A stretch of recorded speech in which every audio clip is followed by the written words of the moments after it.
চেংড়ি নিয়ে কি করি, চল বানাই তন্দুরি। বড়দিন স্পেশাল চিকেন তন্দুরি। প্রথমেই বড় বড় চিকেন লেগ পিস গুলো ধুয়ে কাট লাগিয়ে নেব।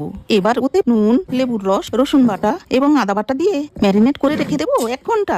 সেকেন্ড ম্যারিনেশনের জন্য একটা পাত্রে তেল দিয়ে কাশ্মীরি লঙ্কা দিয়ে জল ঝরানো টক দই, ধনে গুঁড়ো, জিরে গুঁড়ো, গরম মশলা গুঁড়ো, কাসুরি মেথি, হলুদ গুঁড়ো দিয়ে ভালোভাবে মিশিয়ে একটা কড়াইতে তেল দিয়ে তাতে বেসন গুলিয়ে মিশ্রণের সাথে মিশিয়ে চিকেন গুলো দিয়ে ম্যারিনেট করে রেখে দেবো আরো 1 ঘন্টা।